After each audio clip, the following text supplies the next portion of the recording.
우리가 인생 살다 보면 인생의 위기를 한두 번쯤 만나게 됩니다. 어떤 사람은 위기를 당했는데도 오히려 침착하게 위기를 잘 극복해서 만났던 위기 때문에 오히려 더 잘 되는 사람이 있고, 반면에 어떤 분은 위기를 당하면 두려워하고 염려하고 절망하다가 안절부절 못하다가 결국은 자기가 가지고 있었던 것마저도 다 잃고 더 심각한 위기 가운데 빠지는 분도 계십니다. 왜 같은 위기를 당했는데 어떤 사람은 위기 가운데 침착할 수 있고, 어떤 사람은 위기 때문에 오히려 마음에 가지고 있었던 평정심마저도 다 잃어버리는 그런 삶을 살까? 도대체 이 차이가 뭘까?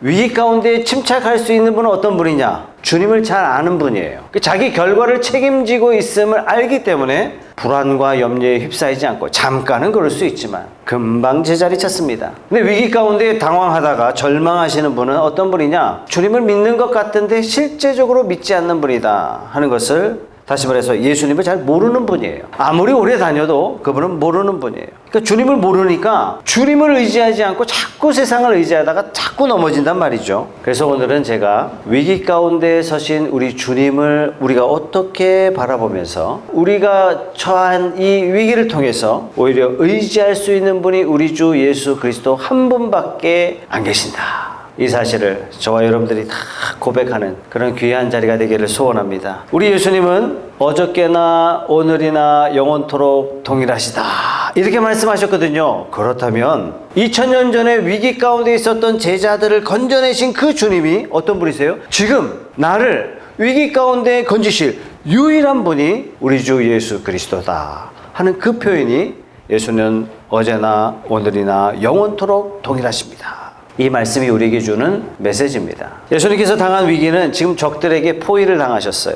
예수님께서 제자들과 이제 마지막 만찬을 나누시고 제자들을 가르치시고 제자들에게 기도해 주시고, 그리고 제자들과 함께 기드온 골짜기로 이렇게 건너가셨어요. 이것을 마태, 마가, 누가는 어떻게 표현했냐면 예수님이 겟세마네 동산으로 가셨다, 이렇게 표현했습니다. 예수님께서 이 동산에서 아주 고뇌에 찬 기도를 드리셨어요. 땀이 피로 변할 정도로 기도하셨다. 주님, 이 잔을 내가 받지 않으면 안 되겠습니까? 그러나 내 뜻대로 마우시고 아버지 뜻대로 해주십시오 하시면서 기도를 마치셨습니다. 이렇게 기도하신 다음에 예수를 잡아 죽이기 위해서 적들이 몰려오기 시작했어요. 이 적들이요, 세 가지 부류예요.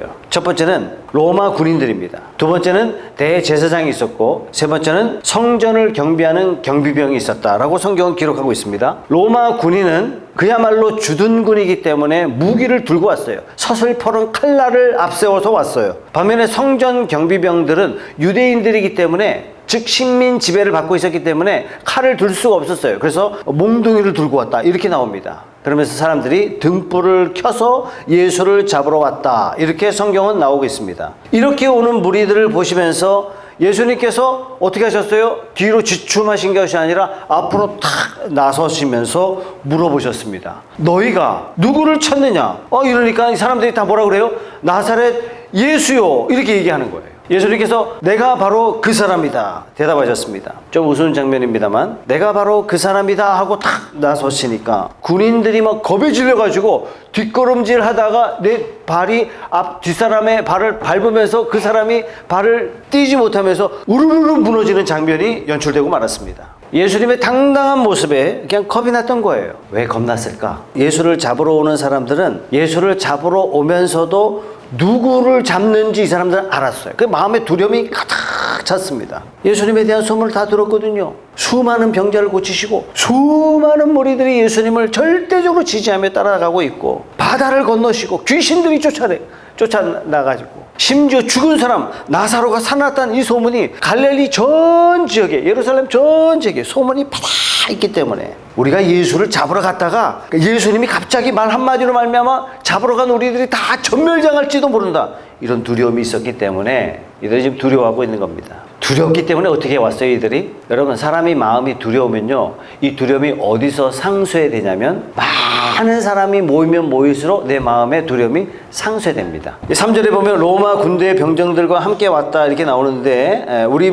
언어는 그렇게 표현됐지만 영어로는 detachment of soldiers예요. 군대의 한 유닛을 설명하는데, 헬라 용어로는 군대의 한 유닛을 영어로는 이렇게 표현했단 말이죠. 그러면 당시 로마 군대의 한 유닛, 한 단위가 몇 명이냐?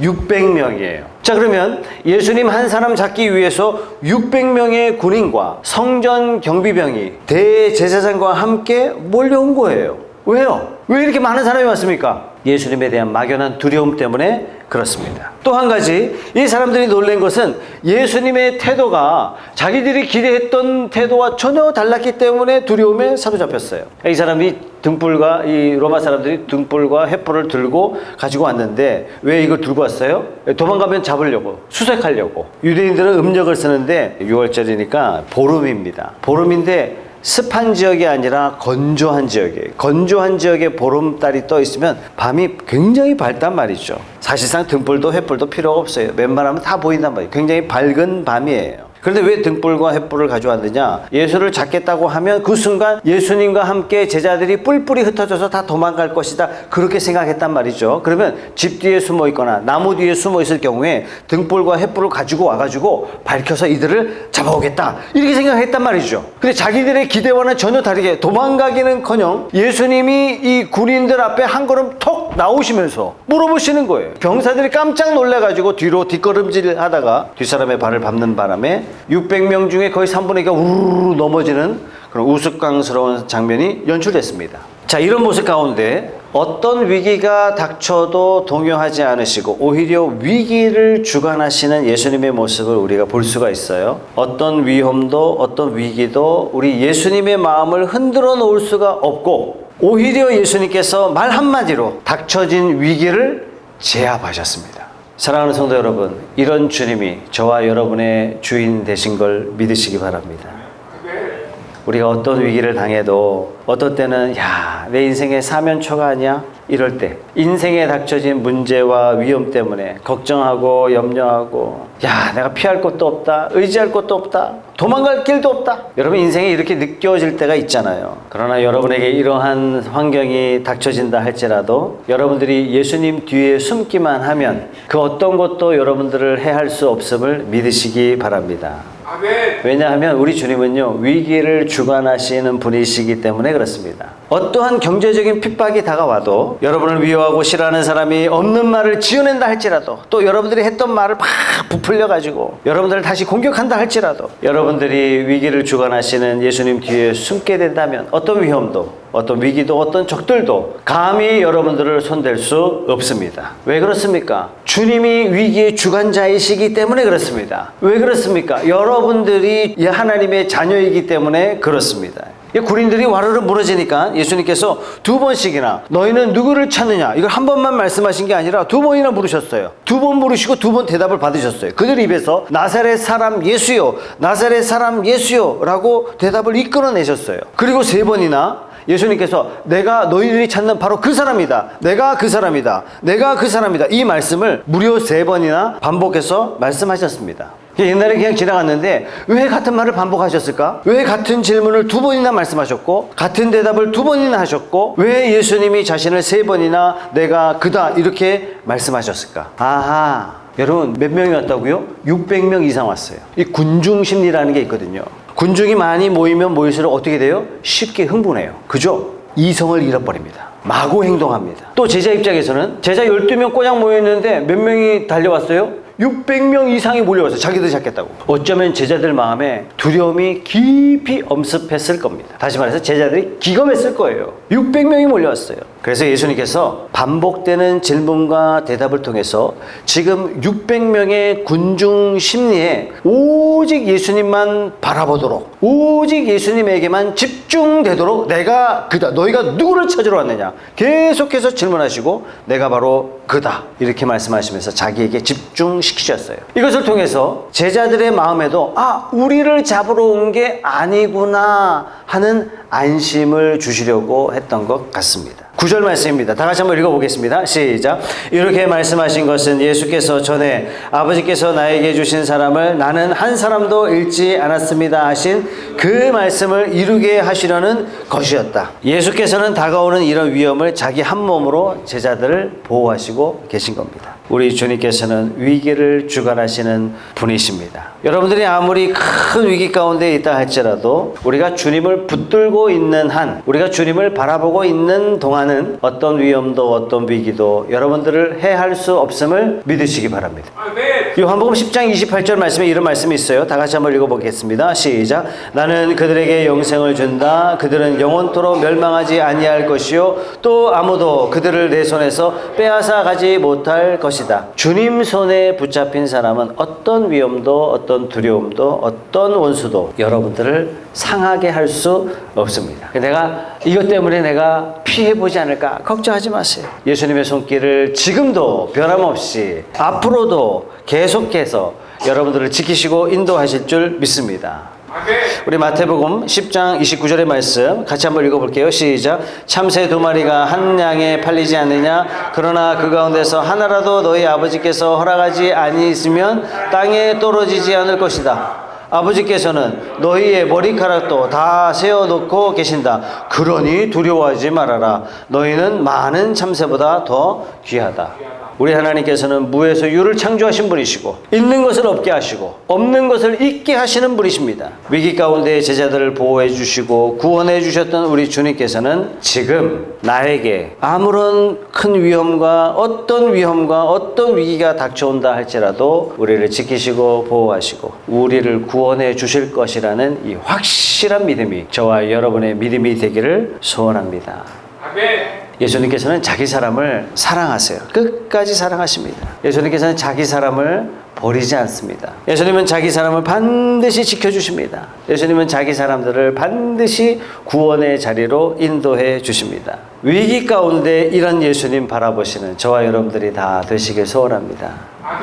예수님께서 드디어 잡히셨어요. 12절 말씀 보세요. 로마 군대 병정들과 그 부대장과 유대 사람들의 성전 경비병들이 예수를 잡아 묶어서 전체적인 정황을 고려해 볼 때 예수님이 체포되신 게 아니라 체포를 당해 주신 거죠. 잡혀 주신 거예요. 예수님은 얼마든지 천군 천사를 동원해서 얼마든지 이들에게 두려움을 주고 얼마든지 이들이 뒤로 물러갈 수 있도록 하실 수 있으셨는데 잡혀 주셨습니다. 자, 그럼 왜 예수님이 잡혀 주셨을까요? 요한복음 10장 18절 말씀에 예수님이 이미 이렇게 말씀하셨어요. 18절 말씀에 아무도 내게서 내 목숨을 빼앗아 가지 못한다. 나는 스스로 원해서 내 목숨을 버린다. 어떻게 해요? 스스로 원해서. 나는 목숨을 버릴 권세도 있고 다시 얻을 권세도 있다.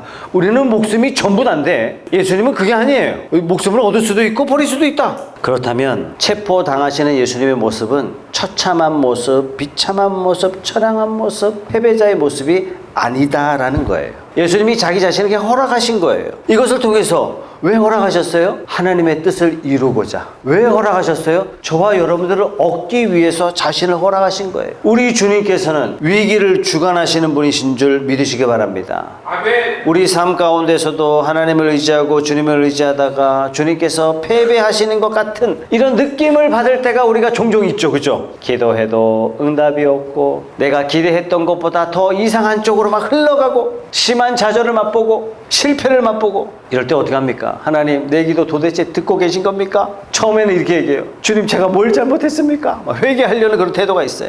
나중에는요, 하나님 계십니까? 정말 계세요? 계시다면 내가 왜 이렇게 힘들어요? 계시다면 세상이 왜 이 모양 이 꼴이에요? 이런 침묵하신 하나님 앞에서 우리 주님이 무력하신 것처럼 보이지만 여러분 착각에서 깨시기 바랍니다. 어떤 위기도 우리 주님을 패배시킬 수 없는 줄 믿으십시오. 우리 주님께서는 위기를 주관하시는 분이십니다. 체포당하시는 모습이 마치 예수님이 실패하신 것처럼 보이지만 지금 하나님의 뜻을 이루고 있는 거예요. 지금 여러분들이 맛보는 실패, 지금 여러분들이 맛보는 좌절, 응답받지 못하는 기도, 이건 패배가 아니라요, 실상 어떤 거냐면 더 큰 선을 위해서, 더 큰 복을 위해서, 더 크고 아름다운 결과를 위해서 지금 주님께서 역사하시고 계신 것을 믿으시는 성도님 되시기 바랍니다. 아멘. 어떤 위기도 우리 주님을 패배시키지 못합니다. 마찬가지예요. 내 뜻대로 안 된다 할지라도 이건 내가 패배한 것이 아니라 하나님의 선하신 큰 계획 아래서 지금 나는 승리의 발걸음을 내딛고 있는 거예요. 우리 주님은 위기의 주관자이십니다. 자, 이때 베드로가 등장합니다. 베드로가 가만히 볼 때 예수님을 잡으러 온 적들에게 막 무방지미 상태로 예수님 막 잡혀가고 계신 것처럼 것처럼 보여요. 예수님이 지금 당하고 있는 것처럼 보였습니다. 베드로 마음속에는 뭐 위기감이 생긴 거예요. 이때 예수님이 체포당하시는 이 모습을 수제자로서 내가 가만히 있을 수가 없다. 내가 이 위기를 헤쳐나가야 되겠다. 그리고 뭐 했어요? 베드로 품속에 있는 칼을 하나 딱 뽑았어요. 그리고 이 단검을 샥샥 휘둘렀는데 누가 다쳤냐면 대제사장의 종 말고의 오른쪽 귀가 잘려나갔습니다. 주님께서 베드로를 나무라셨어요. 11절 보세요. 그 칼을 칼집에 꽂아라. 아버지께서 나에게 주신 이 잔을 내가 어찌 마시지 않겠느냐. 베드로, 네가 보기에는 내가 마치 잡혀가는 것 같고, 베드로, 네가 보기에는 내가 마치 실패하는 것처럼 보이지만, 내가 패배하는 것처럼 보이지만, 베드로야, 지금 내가 실패하는 것이 아니라 하나님의 뜻을 이루고 있는 거란다. 베드로야, 네가 문제를 해결하려고 나를 도우려고 그러지 말아라. 이 위기의 주관자는 나다. 이렇게 말씀하시는 거예요. 가만 보니까요, 칼을 휘두르는 이 베드로의 모습 속에 우리의 모습이 있지 않나, 이런 생각이 듭니다. 위기 가운데 기도해도 하나님이 잠잠하신 것 같고 응답이 없으신 것 같고, 어떻게든 내가 이 위기를 모면해야 되겠다, 이 다음에 내가 힘을 쓰다가 애쓰다가 뭐예요? 좌충우돌합니다. 그 결과가 뭡니까? 베드로가 칼을 휘두른 다음에 베드로가 위기를 자기 스스로 한번 해결해 보려고 하다가 결국 나타난 결과가 뭡니까? 애매한 사람이 다치고 말았습니다. 아니, 칼을 휘둘렀으면 로마 군인들이 치명적인 상처를 받고 이 위협에 우리가 함부로 대할 수 없다 하고 뒤로 한 걸음 물러나게 하던가, 아니면 성전 경비병들이 두려워서 뒷걸음질 치게 하든가 뭐 이래야 되는데, 엉뚱하게 대제사장의 종 말고의 귀가 잘려나가고 말았어요. 베드로가 그러려고 칼을 휘둘렀겠습니까? 아니죠. 뭔가 주님을 지키려고 했는데 아무것도 되지 않았어요. 기껏 한 결과가 대제사장 말고의 귀를 자르고 말았습니다. 우리도 위기 가운데 하나님의 일하심을 인내하지 못하고 결국은 나서서 한 행동이 뭐죠? 지인들에게 경제적인 피해를 주고 가까운 사람에게 상처를 주고, 해서는 안 될 이 험악한 말 때문에 사람들 가슴에 못이나 받고. 여러분, 이게 우리들의 모습 아니겠습니까? 오늘 본문을 보면 예수님께서 말고에 떨어진 귀를 다시 붙여주셨습니다. 물론 말고를 불쌍하게 여기셔서 귀를 다시 붙여주신 것도 있지만, 실상은 뭐죠? 베드로가 저질러 놓은 문제를 해결하셨어요. 뿐만 아니라 수백 명이 보는 앞에서 주님께서 베드로를 어떻게 사랑하시는지를 보여주시는, 직접 보여주시는 아주 훌륭한 시청각 교육 재료가 되었습니다. 수백 명의 병사들이 지금 지켜보고 있습니다. 성전 경비병도 있습니다. 그런데 그 가운데 베드로가 칼을 들었다. 이건 뭡니까? 대놓고 반역자라는 얘기예요. 그 자리에서 잡혀가는 거예요. 지금 예수님 체포하러 왔는데 베드로가 칼을 빼냈다. 이거는 공무집행 방해가 되는 겁니다. 그런데 예수님께서 말고의 귀를 딱 붙여주시니까 문제가 사라진 거예요. 더 이상 베드로를 반역자의 이름으로 그를 잡아갈 수가 없도록 만들어 놓으신 거예요. 군중들이 베드로의 칼을 보고 막 분노하고 막 이렇게 두려워했던 그런 분노의 감정을 예수님께서 말고의 귀를 딱 붙여주는 그 순간 600명의 사람들 마음속에 예수님을 향한 두려움으로 그 심리 상태를 한순간 다 바꿔놓으셨어요. 칼을 들었던 그 베드로에게 집중됐던 1200개의 눈동자를 예수님께서 말고의 귀를 탁 붙여주시는 그 순간 1200개의 그 눈동자가 예수님의 손에 전부 다 집중하도록 만들고 마셨습니다. 베드로는 진짜 예수님을 사랑하기 때문에 예수님을 위해서 직접 행동에 나섰지만 결국 문제가 더 어려워졌어요. 문제가 더 흐트러졌어요. 문제가 더 난해해졌어요. 그러나 예수님께서는 베드로의 문제를 해결해 주셨습니다. 이런 주님이 나의 주님이라는 사실을 믿으시기 바랍니다. 아멘. 우리도 주를 위해서 일한다고 하지만 어떨 때는 전도하다가 상처도 주거든요. 심지어 전도하는 사람에게도 상처도 많이 줬고. 왜요? 주를 위한다고, 주님의 사랑으로 권면한다고 하면서 내가 사랑해서 하는 말인데 잘 들어, 상처 주는 말이에요. 하지 마세요. 용기를 줘야 되는데 오히려 열등의식을 막 심어주고 막 좌절감을 막 심어주고, 주를 위해서 봉사한다고 하면서 막 함께 동역하는 사람들에게 막 서로 등지고 서로 갈라지고 막 뒤에서 욕하고. 여러분, 이런 적이 얼마나 많습니까? 그럼에도 불구하고 치료하시는 주님의 손길이 있기 때문에 우리는 이런 실수에도 불구하고 또다시 주님을 섬기겠습니다 하고 앞으로 나오는 거예요. 우리가 만든 상처지만 우리는 치료할 수 없지만 주님께서 말고의 길을 붙여주신 것처럼 우리 주님께서는 우리가 저질러 놓은 문제를 치료해 주세요. 해결해 주세요. 여전히 실수가 많지만 우리는 또다시 일어나서 주님을 계속 섬길 수 있는 것은 우리 주님께서 위기의 주관자 되시기 때문에 그렇습니다. 우리의 실수조차도 치료해 주시는 주님을 믿으시는 성도님들 다 되시기 바랍니다. 예수님께서 체포되셔서 안나스라는 집으로 끌려가셨거든요. 이 안나스라는 사람은 아주 악명 높은 사람입니다. 서기 6년부터 15년까지 약 10년 동안 대제사장 노릇을 했고, 아들이 무려 5명이 있는데 아들들이 전부 다 그 뒤를 이어서 대제사장 노릇을 다 해먹었어요. 예수님이 잡히시던 그 해에는 누가 대제사장이었냐면 안나스의 사위 가야바가 대제사장직을 했어요. 그러니까 한마디로 그 집안이 다 말아먹은 겁니다. 이 사람들은 어떻게 대제사장이 되었느냐? 로마 정부 밑에서 엄청난 뇌물을 갖다 바치고 대제사장 직분을 샀어요. 그러면 갖다 바친 뇌물이 있기 때문에 이 뇌물을 어떻게 환수해요? 국민들에게 환수하는 겁니다. 그래서 성전에 장사꾼을 들이고 어마어마한 폭리, 성전 용품에 대한 폭리를 취하면서 모든 국민들로부터 막 지탄의 대상이 되었던 가문이 안나스 가야바입니다. 이 안나스가 예수님께 2가지 질문합니다. 19절 보세요. 대제사장은 예수께 그의 제자들과 그의 가르침에 관하여 물었다. 아주 심플하게 나오는데 제자들에 관해서 물었다, 이 얘기는 정치적으로 문제가 있는지 물은 질문이고,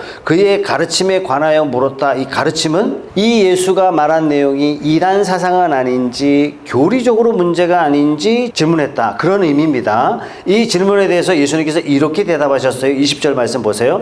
예수께서 대답하셨다. 나는 드러내놓고 세상에 말하였소. 무슨 대답이에요? 정치적 질문에 대한 답변입니다. 내가 만약에 제자들과 숨어서 했다면 이게 뭐예요? 이 쿠데타예요. 그죠? 근데 그러지 않았다는 얘기예요. 정치적으로 문제될 게 없다, 이렇게 말씀한 겁니다. 2번째, 나는 언제나 모든 유대 사람이 모이는 회당과 성전에서 가르쳤으며 아무것도 숨어서 말한 것이 없어.